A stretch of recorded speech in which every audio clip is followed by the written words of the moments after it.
Hi, my name is Deanne Bonner Simpson. I'm the Veterans Law Practice Partner at Legal Help for Veterans.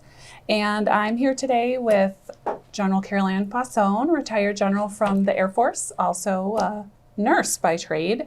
And I'm here to speak with her today about the Veterans Family Caregiver Program. Caroline, can you tell us a little bit about what is the VA Family Caregiver Program? Sure, and Deanne, thanks for doing this with me. Veterans who are 70% service connected or higher, whose family member is a caregiver, could apply for this program, who has been discharged from active duty and that has had like 6 months of continuous in-home personal services should apply for this. Caregivers. Is there a period of service that is relevant for this? Yes. As of October 1, 2022, the Caregiver program is now open to family caregivers of eligible veterans of all eras. This includes veterans who served after May 7th, 1975 and before September 11, 2001. Okay. And do they have any particular needs that a caregiver is approved for? Well, what they are supporting are the important things that we call activities of daily living. The person needs hygiene care, they need feeding, they need bathing, any of those safety precautions and protection for the patient, the veteran, safety protection to make sure he or she doesn't fall out of bed. Somebody there to be them during the nighttime. I find that that's the best period of time that the most prevalent for somebody falling. And that's really important to have someone there. It's very important. Caroline, how many caregivers can a veteran have under the Family Caregiver Program? Well, it's really nice because they will allow you to have two. And you think about it, you have a primary and then you have a backup or a secondary. The poor person that's primary, they need some time off too. They need some good night's sleep. They need to be able to, to do their own personal take care of themselves, because we always say this, I can't be good to somebody else if I'm not taking care of myself. So I really do think the program is great because it has allowed for two. Then you can have a backup. Yes. And if a veteran wanted to apply, how would they go about doing that? Well, number one, I always say, I would start to ask, is the veteran enrolled in the VA system so that they could get this health care? And then submit the form, the easy form, the 1010, make sure they're in the system. The veteran and the caregiver must sign the application, the 1010, easy. And a new application is needed for each caregiver. So it's not that primary and then the backup is just assumed. You have to qualify each individual. Okay. And if something happens to say the backup or the primary, you want to bring somebody else in, you got to start the process all over again. Okay. And I think that VA 1010 you mentioned is for health care. Yes. And then the 1010 C as in Charlie, G as in Greg. You know the right, what is it? C. Golf. Thank you. C as in Charlie, G as in golf, would be the form for the actual caregiver program, yes. Caregiver. Yes, Caregiver. Okay. Charlie Golf. Okay, thank you. What happens, what if the caregiver does not meet the eligibility criteria? Are there any other options for the veteran at that point? Well, there are other options, but you could go to another program, but I would see why they don't qualify. Go back to the primary care, go back to the social worker, see if you could get some assistance. Call the caregiver support line. That's really important for me, and that number is 855-260 3274. And the reason I'm saying that, Deanne, is it might be something simple. They got denied. They didn't fill out the application form correctly.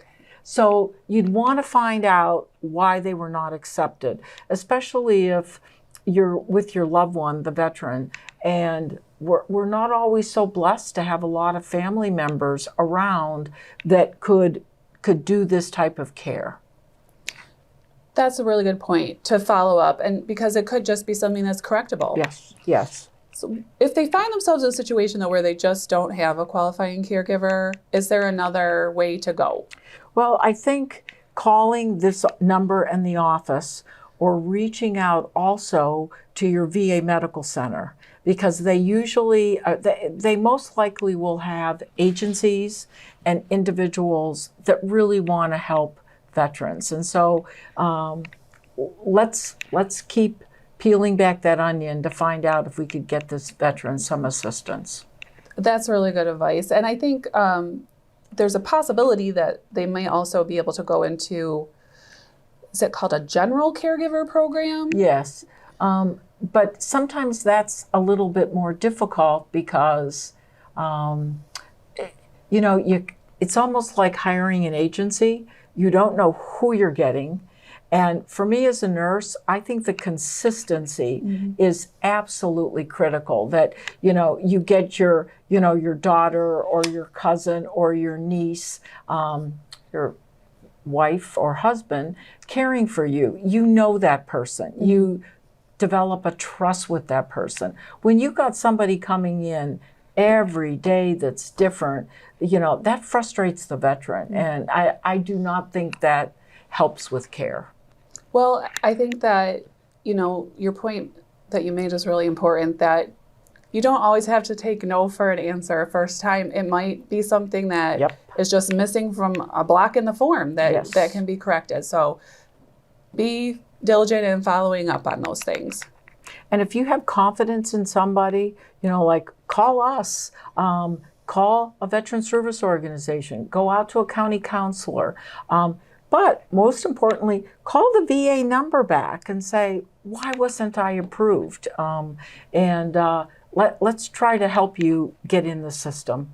And I think you mentioned that phone number, 855-260-3274. Yes. And that's the caregiver support line. Yes, it is. It's a very important number to keep. I would think that some people out there who are already part of the caregiver program have heard that there's been an extension to what they're calling the legacy VA family caregiver benefits. Yes. What does that mean? So that means, and this was great news that just came out, because as you well know, people are calling us going, oh my God, they're going to shut down that program. It's the post 9/11 veterans who were already enrolled in the Caregivers program as of September 30, 2020. That is now being extended until 2025. So they'll reevaluate it then.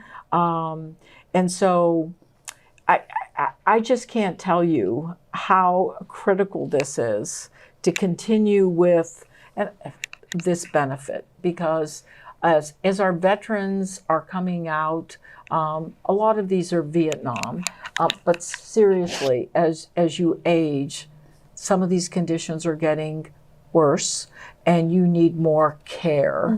And so obviously the program has been a success, so I'm glad they're extending it.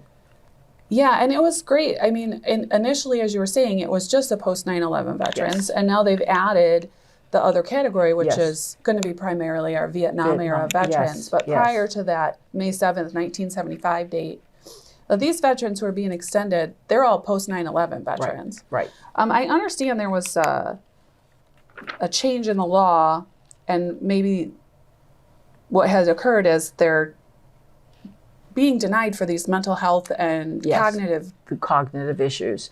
And that's been reevaluated. You know, I think just recently, Deanne, I am for the very first time encouraged, going back from General Shinseki when he, announced presumptives, and you didn't have to fight anymore with your paperwork to prove that you were in a location. And so fast forward now, some of these decisions with the PACT Act, you know, and really getting in there and looking at these healthcare issues, that they're awarding these disabilities or making these decisions to take care of our veterans like they really deserve. You know, the mental health, the cognitive, the PTSDs, the anxiety disorders. There are veterans out there that are refusing, or they don't feel comfortable to leave their home.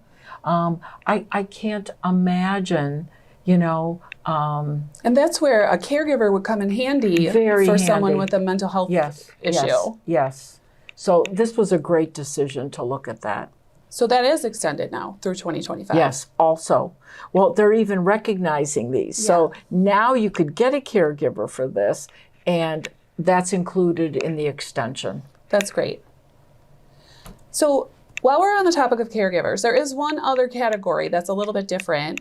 Can you tell us a little bit about the veteran-directed care program? Yeah, this is sort of new, and it might get a little fuzzy, but this is a program for veterans only, and you do not need to be service-connected. As we talked about the caregivers, it was 70% or greater. This one, you don't need to be service-connected, and a bigger issue is no income requirement.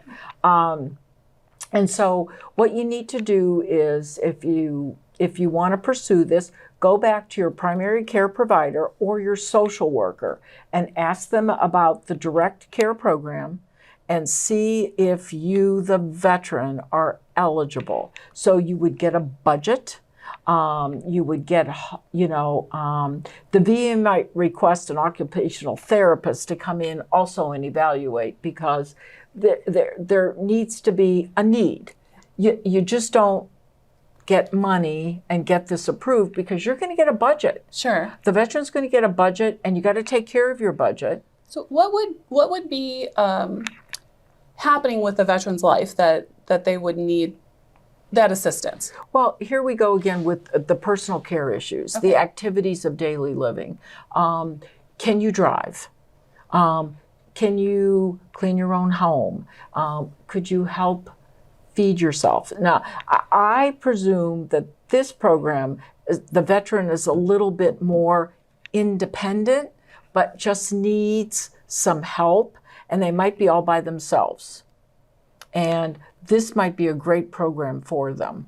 Yeah, so if you have these personal care needs with, you know, dressing or feeding, activities of daily living, but you're not service connected. Right.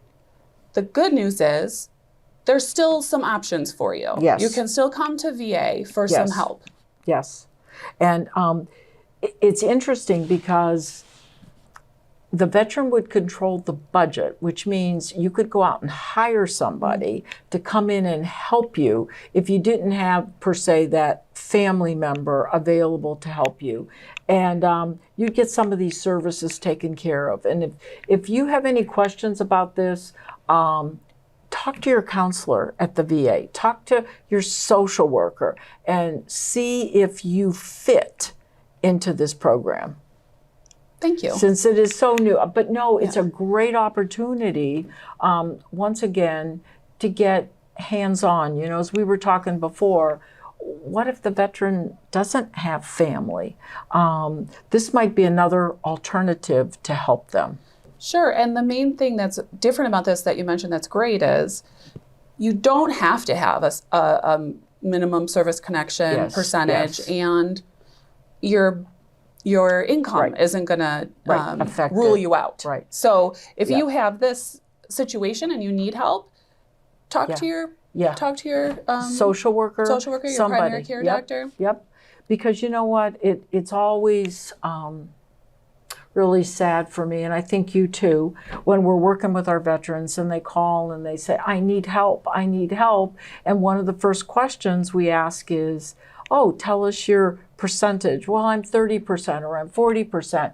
That kind of blocks us from which pathway to go down. And this will give us a nice opportunity to offer some type of resource and service for our veteran. Well, I'd like to thank you, Caregiver General Fausone, for joining us today to give us some guidance on this. It's really important, and a lot of veterans may not be aware that this is out there for them. So I hope this has been helpful today.